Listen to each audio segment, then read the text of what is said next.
হরে কৃষ্ণ। জয় নিতাই, জয় গৌর। সকলে ভালো আছেন? অবশ্যই ভালো থাকবেন, সুস্থ থাকবেন, প্রত্যেকটা ভিডিও দেখতে থাকবেন। একাদশীর ভিডিও আমি করে দিয়েছি, সেখানে নির্জলা পাণ্ডবা একাদশীর সব কিছু বলে দিয়েছি। এবার একাদশীর মাহাত্ম্য কথা এবং পারণ মন্ত্র। অজ্ঞান তিমিরান্ধেশ ব্রতে না নেন কেশব প্রসীদ সুমুখ নাথ জ্ঞান দৃষ্টি প্রদভব। এটা হচ্ছে পারণ মন্ত্র। এই মন্ত্র উচ্চারণ করে ভগবানকে প্রণাম করে প্রসাদ মুখে দিতে হবে। বোঝা গেল? পাণ্ডবা নির্জলা একাদশী, জ্যৈষ্ঠ মাসে শুক্লপক্ষে এই একাদশী নির্জলা একাদশী ব্রত সম্পর্কে ব্রহ্মবৈত পুরাণে শ্রী ভীমসেন ব্যাস সংবাদে বর্ণিত রয়েছে। ভীমসেন ব্যাস সংবাদে মানে বেদব্যাসজি একাদশীর কথা বলছিলেন এবং ভীমসেন দাঁড়িয়েছিলেন, আর ভীমসেনকেও বেদব্যাসজি বুঝিয়েছিলেন। মহারাজ যুধিষ্ঠির বললেন, হে জনার্দন, আমি অপরা একাদশীর সমস্ত মাহাত্ম্য শ্রবণ করলাম। এখন জ্যৈষ্ঠ মাসের কৃষ্ণপক্ষের একাদশীর নাম ও মাহাত্ম্য কৃপাপূর্বক আমার কাছে বর্ণনা করুন। প্রত্যেকটা একাদশীর কথা কিন্তু যুধিষ্ঠির মহারাজ শ্রীকৃষ্ণকেই জিজ্ঞাসা করেছেন। শ্রীকৃষ্ণ বললেন, এই একাদশীর কথা মনীষী ব্যাসদেব বর্ণনা করবেন। শ্রীকৃষ্ণ বললেন, এই একাদশীর কথা মহর্ষি ব্যাসদেব বর্ণনা করবেন, কেননা তিনি সর্বশাস্ত্রের অর্থ তত্ত্ব পূর্ণরূপে জানেন। রাজা যুধিষ্ঠির ব্যাসদেবকে বললেন, হে ব্যাসদেব, আপনি মানুষের লৌকিক ধর্ম এবং জ্ঞান কাণ্ডের বিষয়ে আমি অনেক শ্রবণ করেছি। আপনি যথাযথভাবে ভক্তি বিষয়নী কিছু ধর্ম কথা এখন আমায় বর্ণনা করুন।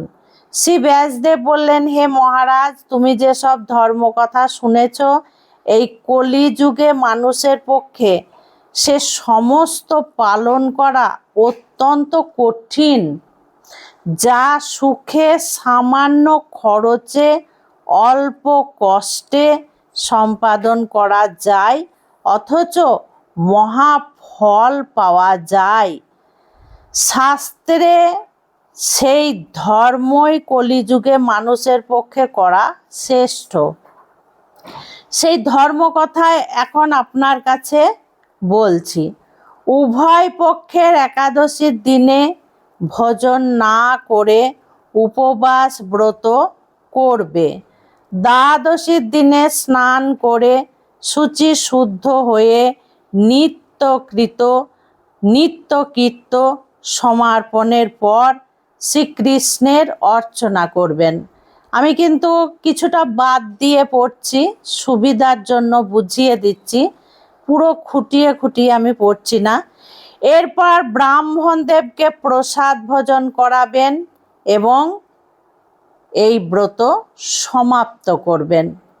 তবে দ্বাদশীর দিন ব্রাহ্মণকে সেবা দেওয়া আমাদের পক্ষে কঠিন হয়ে যায়, কারণ সেই ধরনের ব্রাহ্মণ তো আমরা পাই না।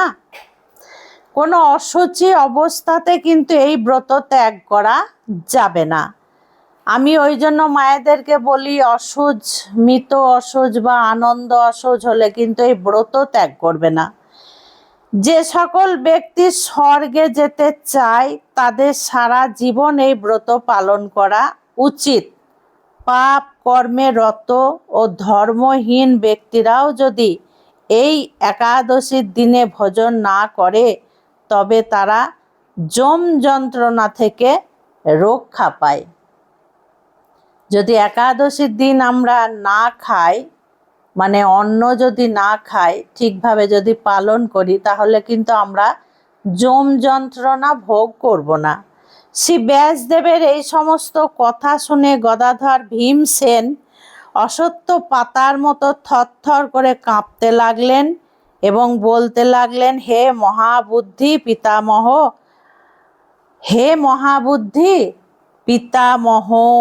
মাতা কুন্তী, দ্রৌপদী, ভ্রাতা যুধিষ্ঠির, অর্জুন, নকুল, সহদেব এরা কেউই একাদশীর দিনে কিন্তু ভোজন করে না। আমাকেও অন্ন গ্রহণ করতে নিষেধ করে, কিন্তু দুঃখের সহিত আমি জানাচ্ছি, দুঃখ যন্ত্রণা, ক্ষুধা যন্ত্রণার জন্য আমি উপবাস করতে পারি না। আমার বিরাট ক্ষুধা যন্ত্রণা হয়।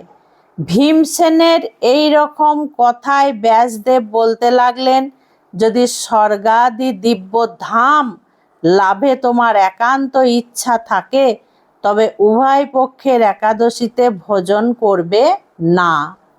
তদন্তরে ভীমসেন বললেন, আমার নিবেদন এই যে উপবাস তো দূরের কথা, দিনে একবার ভোজন করে থাকাও আমার পক্ষে অসম্ভব।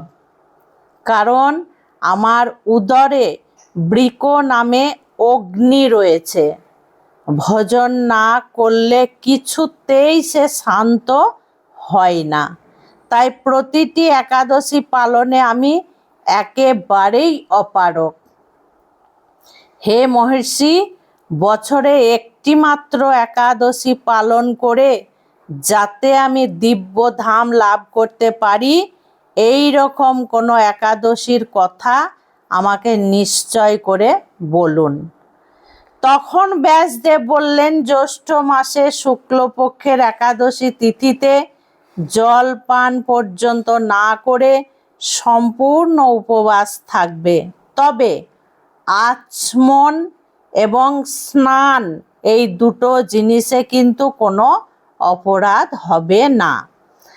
ওই দিন অন্নাদি গ্রহণ না করে একাদশীর দিন সূর্যোদয় থেকে দ্বাদশীর দিন সূর্য উদয়ে পর্যন্ত, মানে একাদশীর দিন সূর্য যখন উঠবে তখন থেকে এবং দ্বাদশীর দিন যতক্ষণ সূর্য উঠবে না ততক্ষণ পর্যন্ত তোমাকে জলপান করা যাবে না, জলপান বর্জন করবে। তদন্তরে যদি কখনো ব্রত ভঙ্গ হয়ে যায়, তাহলে এই একটি একাদশী পালন করলে কোনো দোষ হবে না, সব দোষ দূরে যাবে। যদি বছরে কোনো একাদশী না করতে পারেন, তাহলে এই ভীমসেনী নির্জলা পাণ্ডব একাদশী যদি করা যায়। তো পরের দিন সূর্য উঠবে, স্নান ইত্যাদি করে গোবিন্দর পুজো করে তারপরে সপরিবারকে নিয়ে প্রসাদ পাওয়ার কথা বলা হয়েছে, শ্রীহরির পুজো অর্চনা করে। যদি এই দিন সদাচারী ব্রাহ্মণকে বস্ত্রাদি দান সহ ভোজন করিয়ে তারপরে যদি প্রসাদ পাওয়া যায়, তাহলে খুব মঙ্গল হয়। এখানে একটা কথা বলেছে দেখুন, সদাচারী ব্রাহ্মণ মানে যিনি সৎ তাকেই কিন্তু বলা হয়েছে। সারা বছরে সমস্ত একাদশীর ফলই এই একটি মাত্র ব্রত উপবাসে লাভ করা যায়। শঙ্খ চক্র গদা পদ্মধারী ভগবান শ্রীকৃষ্ণ আমাকে বলেছেন, বৈদিক ও লৌকিক সমস্ত ধর্ম পরিত্যাগ করে যারা একমাত্র আমার শরণাপন্ন হয়ে এই নির্জলা একাদশী ব্রত পালন করে, তারা সর্বপাপ মুক্ত হয়। কলিযুগে ধন সম্পদ দানের মাধ্যমে সদ্গতি এই সমস্ত কাজে তাদের কল্যাণ হয় না। কলিযুগে দ্রব্য শুদ্ধি নেই, কলিতে শাস্ত্রের সংস্কার বিশুদ্ধ হয় না, তাই বৈদিক ধর্ম কখনো সুসম্পূর্ণ হতে পারে না। হে ভীমসেন, তোমাকে বহু কথা বলার আর প্রয়োজন আছে কি? তুমি উভয় পক্ষের একাদশীতে ভোজন করবে না। যদি তা অসমর্থ হও, তবে জ্যৈষ্ঠ মাসের কৃষ্ণপক্ষের একাদশীতে অবশ্যই নির্জলা উপবাস করবেন। এই একাদশী ব্রত ধনধান্য ও পুষ্পদায়িনী যমদূতগণ এই ব্রত পালনকারীকে মৃত্যুর পরও স্পর্শ করতে পারে না। পক্ষান্তরে বিষ্ণুদূতগণ এসে তাদেরকে বিষ্ণুলোকে নিয়ে যান। শ্রী ভীমসেন ওই থেকে নির্জলা একাদশী পালন করতে থাকায় এই একাদশীর নাম হয় পাণ্ডবা নির্জলা বা ভীমসেনী একাদশী। এই নির্জলা একাদশীতে পবিত্র তীর্থে স্নান, দান, জপ, কীর্তন ইত্যাদি যা কিছু মানুষ করে তা অক্ষয় হয়ে যায়। যে ব্যক্তি ভক্তি সহকারে এই একাদশী মাহাত্ম্য পাঠ বা শ্রবণ করেন তিনি বৈকুণ্ঠ ধাম প্রাপ্ত হন। আমাদের এই বছরটা কিন্তু খুব ভালো গেল, কারণ পুরুষোত্তম মাস পেলাম। তো আমরা পদ্মিনী এবং পরমা এই দুটি বেশি একাদশী পেয়ে গেলাম। আবার আমরা এই নির্জলা পাণ্ডবা একাদশী সেটাও পেয়ে যাচ্ছি।